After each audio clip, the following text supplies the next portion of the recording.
So there's this theory I have about everything that's changing. I think some people are going to totally agree with me, and I think some people are going to think it's crazy. But I'm going to talk about it either way because I do think it's true, and I don't feel like this is a new idea that I've had. I feel like I actually have been thinking about this most of my life, but it's becoming more obvious to me. I think that all the things we're seeing around the world, around our country, the polarization in politics, religion, events, perception, I think it's all being broken down in real time, belief by belief, industry by industry. I think it's all just kind of coming down. And within that, we're getting this opportunity to build something different. I started having some serious aha moments probably 2017, 2018, when I was working in my career and I worked on in training. I worked with training people.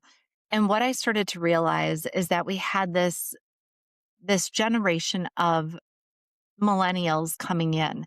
They had gotten through college and they were coming into careers. And I'm just going to be really transparent. I worked in an industry that could pay really well, but you had to build the experience. You didn't necessarily need a college education to do what I did or what the industry that I worked in. But we had these millennials that were coming in with all these big college degrees and they had nowhere to put them. And they had a ton of student debt and they were coming in making entry level wages.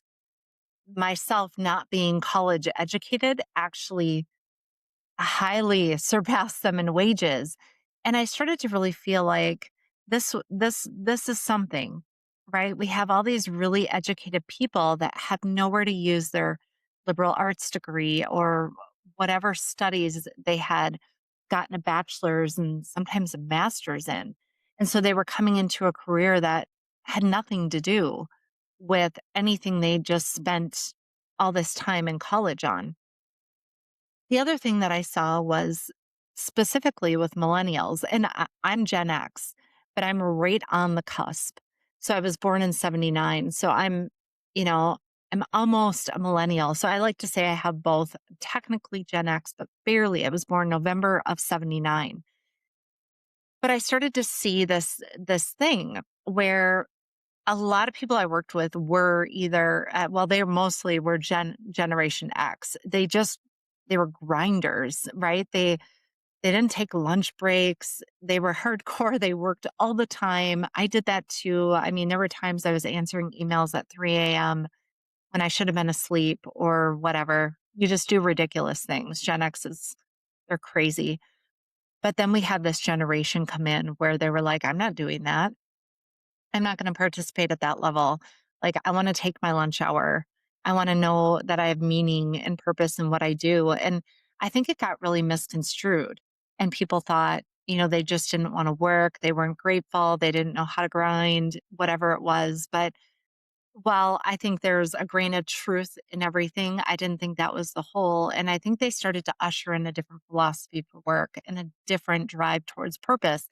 And I honestly think that people that are sitting on the cusp of like millennial and Gen X, they house a little bit of both. We're super confused. We were super confused. We were like, oh, the world feels weird, but I have all these traditions and ideas that I was raised with. So that brings me into this idea, this concept that I have, which is that we are watching this deconstruction. And I think the world has to look ridiculous. I think that's how we shake people awake. I think that's how we're getting shaken awake. If the politics isn't ridiculous and, all these ideas and just the stuff happening isn't ridiculous, we're just going to stay asleep and we're going to stay in this programming, this thing that we've been trained to live and operate in. But I was really thinking about work.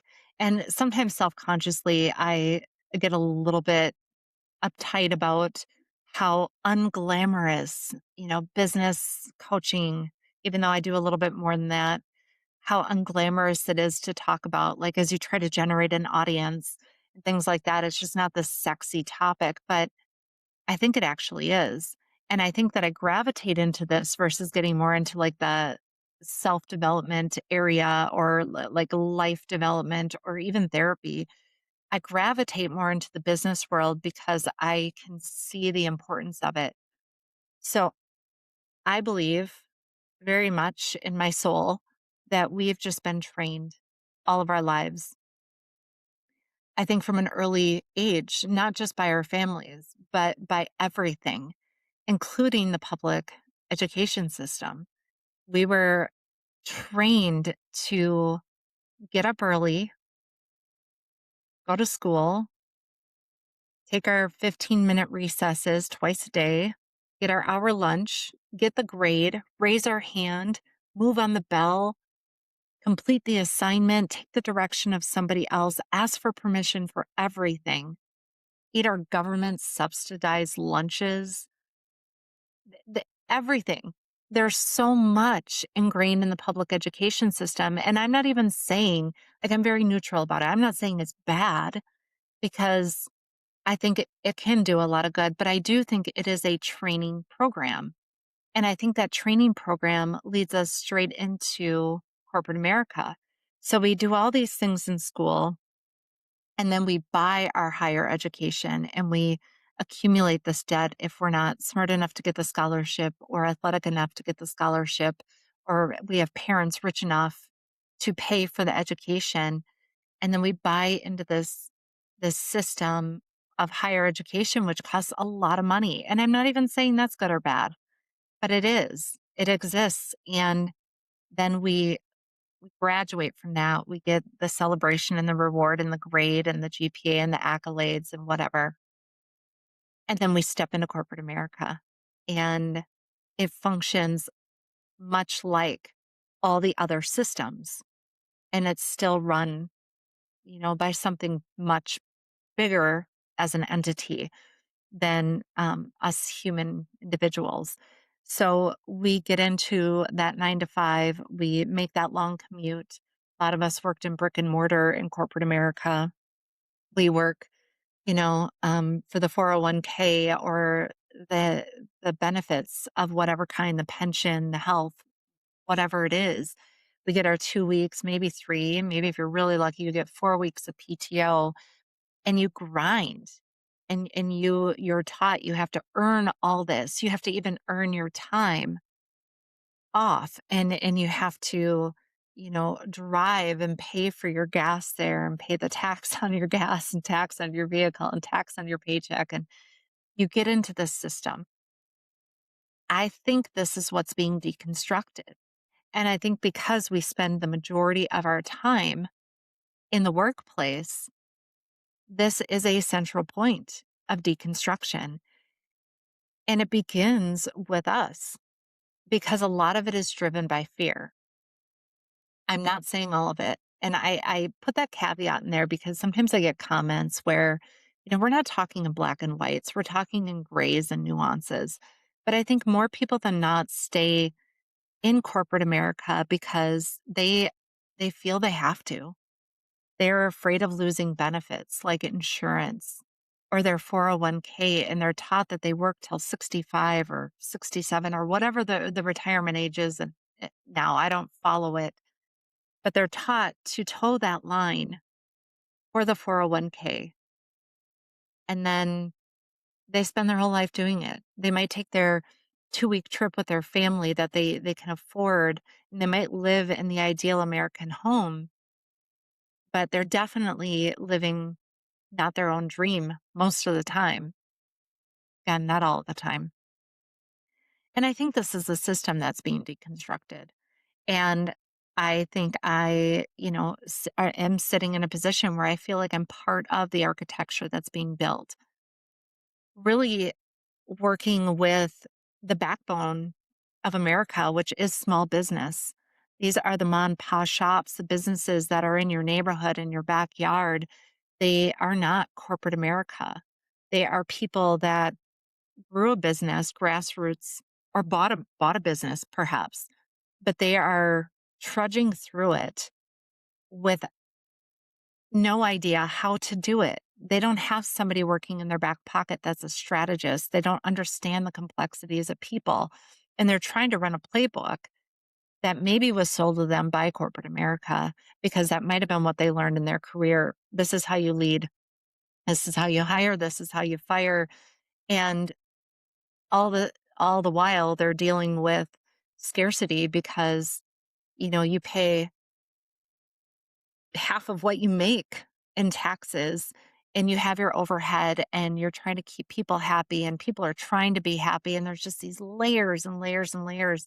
And this is where we get into, the psychology of people and business. And I believe the world needs to merge that. And I think that, if we have better businesses to work for, we're going to have happier people and they're going to be better parents. They're going to be more fulfilled in their life and their children are going to be happier and more well rounded. And I don't think it's about not working. And I don't think everybody is going to become an entrepreneur. But I think instead we're going to have this different system of employee employer. And we're going to be much more focused on people and the contribution they can make, the talents that they have. I think our trades are going to skyrocket in the coming years. I know my youngest son is so smart. I mean, both my kids are smart. My one son is a business owner, my oldest, but my younger one always had, the trajectory of being an engineer and getting that 4-year degree. And to my surprise, probably to his, he hit his senior year in high school and he was like, I actually, I think, maybe I want to think about tech tech school. And at first it was just going to be the gateway to the 4-year because he had a small scholarship. And then he got into it and he just thought, you know what? I think I'm going to go into automation. I'm going to go into mechatronics and I'm going to do something different.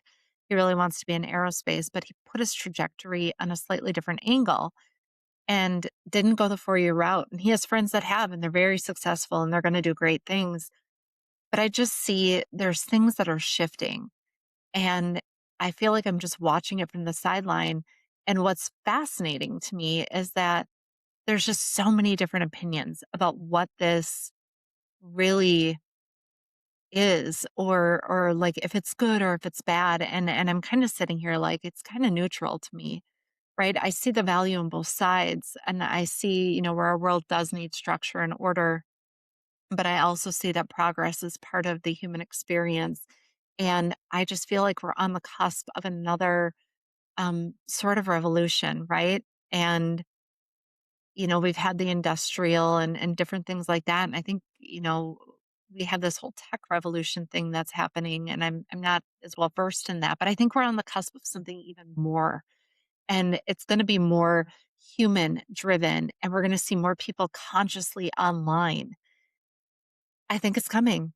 And I was really surprised. They had done some studies some years ago about just like how self-aware people are. And we all think we're really self-aware, but in fact, less than 25% of the population historically has been self-aware. But I think that is what's changing. And I think that's why we're going to see something different be built because I think the things that used to hold us in corporate America are fading away. And I know just speaking to my own children, who are 24 and 21, they are not driven by the same things my parents were driven by. And I fell somewhere in between. Like I felt like I was supposed to be driven by it and I wanted to fit into those boxes, but every time I tried, it just didn't work out that well. And so I ended up, on my own and becoming an entrepreneur. And I see my 24-year-old being an entrepreneur and building his life the way he wants it, building his family the way he wants it. I see my younger son who just absolutely refuses to stay in environments that don't make him feel fulfilled. And I think that's fair. And I think that's where we're going. And so if you're a business and you're just trying to wonder, like, how do you compete in this game? I really cannot urge you enough to start doing the work on yourself first because everything really is a mirror to you. You're going to keep reflecting back what you are. And so if you want to have a business that's going to be more valuable or um, have better people, then you need to create more value within yourself and you need to be that better person. You need to be more aligned. Then your business will reflect that. And the people that are in it will reflect that. So I hope this helps. And that's just some insight, but leave some comments. I'd love to know where you sit with it and what your thoughts are about the future.